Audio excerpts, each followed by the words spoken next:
is Oh, existing in my space. I go down here. Thank I have you. a daughter exactly like that. So My last interview, he came up right in my last question, and I was like, why can't you just sit over there until the end of the interview? But hi guys, how are you? We're good. good. We're very good. Thank you. So to start, Julio, I first of all, you made a movie that made golf interesting because we only have like a couple of movies where golf is the main focus of the sports movie because it's fun to play, but not necessarily the most interesting to watch. When you Yeah. when you're looking at this history and bringing to life a true story, also making it a sports movie and like making sure that it is like 1950s time period appropriate, what for you was like the most challenging aspect of all of that kind of thrown together?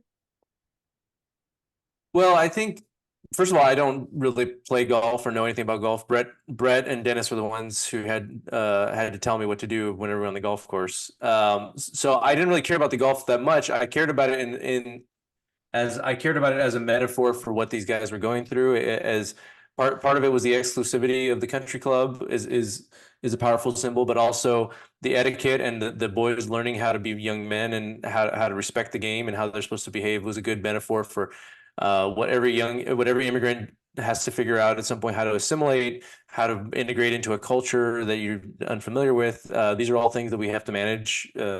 And so that was what the golf ultimately did for me. I think the challenge, probably the most challenging thing is trying to figure out what I believed about these issues, about the racism, about Latinos, and I didn't is not wanting to. I don't want to overblow it because I think I'm not facing the same challenges these young guys face, but also not downplay it and just dismiss it because there are people who still feel the effects of these things. And so it was just trying to figure out how to navigate the issues that plagued us in the 50s and figure out what can we actually learn today? How can we grow today? And how do we portray this in a way that is provides some steps forward, a path to getting out of this divisiveness that seems to be plaguing us.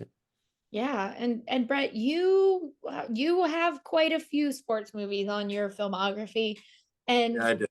I think, with that just like genre of film, it is less about the actual sport and more about the people and the characters and the story that's going on around it. But for you, what is it about just this genre that makes you just keep coming back to sports movies? I don't, maybe because I played sports growing up. It's like I'm a pretty good golfer. I played football. I was a baseball player. I was a competitive fencer in college. I was a dancer. I was a drummer. I did all sorts of crazy things. But I think one of the reasons why, um, when you see an actor who doesn't, which is interesting about this movie, and I want to bring this up. Generally, when you see an actor who hasn't played football, he's playing a football player, or someone who's done something, it's pretty obvious. It's like Mhm. you go, oh, come on, that guy played football, or you never pitched. Um, but what's interesting about this movie is that these kids didn't know. I think one of the actors had played golf before, but they were neophytes, and to see what they managed to do and how well they come off in the film is looking as if they truly do know the game was Mhm. a testament to their talents and a testament to who they are as people because they put the work in, and I was very impressed by that. But why I keep coming back to this is my second golf movie. I did Dead Solid Perfect years ago, written by Dan Jenkins. But I love the game, and so does Dennis. And Dennis and I grew up together. We went to college together. We've known each other since we were 17. I was 17. He's older than me. Uh, but we had a lot of fun, and I also want to give a huge shout out to Julio because he didn't know a thing about golf and managed to tell the story because it's not about golf, really. I mean, that's, as he said, the metaphor, and the country club's the metaphor of white America. Uh, but that he told the story with such heart and such compassion. And I mean, I read it, I shot it, I was there, and then I see the movie, and every time I seen it, I cry. It's like, oh my God, it's so beautiful. So that's a testament to Julio and his wife, and their producing team, and how they put this whole thing together. So I just think it's a beautiful movie. I think it has a wonderful message that I hope people see the film, they come out and see it, and I hope it somehow in some way, if they don't feel that way, that it changes their perspective on the life that they're living and how they treat people of color. Yeah. And Julio, the thing is, first of all, you have a stacked cast, Brett included, because you also have Cheech and you Yeah. have Dennis Quaid, who, when I think of sports movies, I'm like, yeah, Dennis Quaid's been in a lot of those too. And you have Jay Hernandez, who is just incredible in everything he's in. But when you are telling this story, it is down to kind of those boys. And for you, what was the importance of making sure that like we instantly are connected to these boys who are like kind of put on the outs, and they're not someone that, like you were saying, that this country club will let in, but they're trying to prove that they're good enough, if not better than the white teams that they're letting in there. Yeah, we did have a good we had a really amazing cast, and we also had Jaina Lee Ortiz, who's the lead of her own big series, and Paulina was also Paulina Chavez also is played Joe's girlfriend. But we had a bunch of I think we have all these amazing actors, known actors who bring everybody into the theater and provide a just kind of supercharge the movie for us. But then ultimately, you're right, like those five boys are the ones that we have to be rooting for, or it doesn't work at all. And I was lucky to find a good group of young guys that they're all just genuine, loving guys. They became friends right away as soon as they showed up. We brought them in a week early, and it was like, go play golf, go out to the club, do whatever it is you guys do.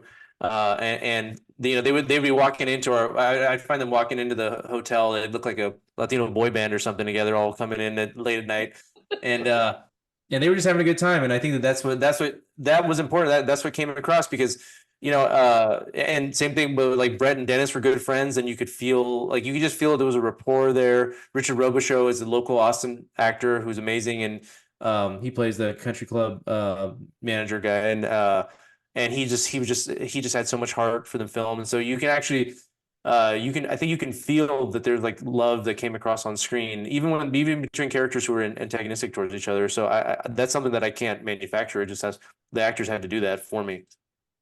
Yeah, and I when I talked to Miguel and Jose, we did say that hopefully this movie makes everyone go out to Top Golf together with their friends, and just like everyone, Top Golf gets a boost from the Yeah. long.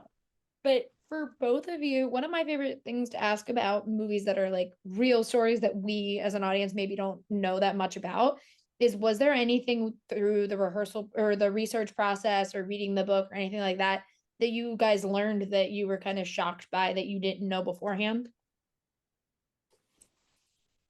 Well, Brett was alive through all this stuff, so he remembers that. So he wouldn't be surprised. I didn't know Well, any. I'm surprised that what I dealt with growing up, and my friends, my Hispanic friends and my Black friends, what they had to deal with. And you know, I graduated high school in '74, so the fact that, you know, in my mind, we had made huge advancements in how people were treated and the equality of life, including women, over the years, and that in the last 10 years, all of that is starting to splinter away. And that bothers me with a great deal of trepidation about where we are as a country. So having this story told at this point is, I think, vital, and also has an enormous amount of heart that hopefully people will see it, and it'll move them and maybe make them question the way they think. So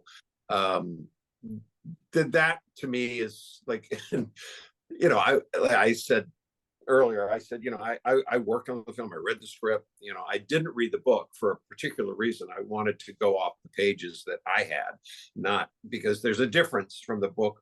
They made slight differences. I mean, the judge, I believe in the book, actually, when the guys got into the state championship, bought them new clubs and new shoes and stuff. But you need an antagonist when you have a film like this. You need someone to represent what they're fighting against, which is the judge and the white country club. So I understood that, but I just think that the big surprise for me truly was how well Julio told this story, not about golf. I mean, golf's obviously a large part of it, but it's more about the people and the heart and the soul that they have, and the adversity they had to face and how they overcame it.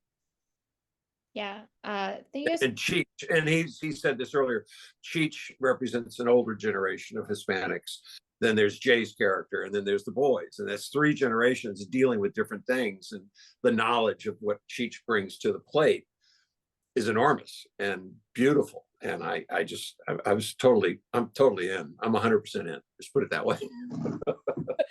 Yeah, thank you guys so much for talking with me today. I really appreciate it. I can't wait for people to get to see this movie. And before I leave, I do have to say, Brett, you were in one of mine and my dad's favorite movies of all time, because we used to watch The Replacements and remember the end of that movie. Like, it lives in my brain that We Can Be Heroes plays at the end of that movie. So thank you so much. I really appreciate you. Well, thank you so much for watching. I appreciate it, and I appreciate the compliment. Thank you. Thank you guys. Take care. Bye. Thanks, Rachel. Thanks.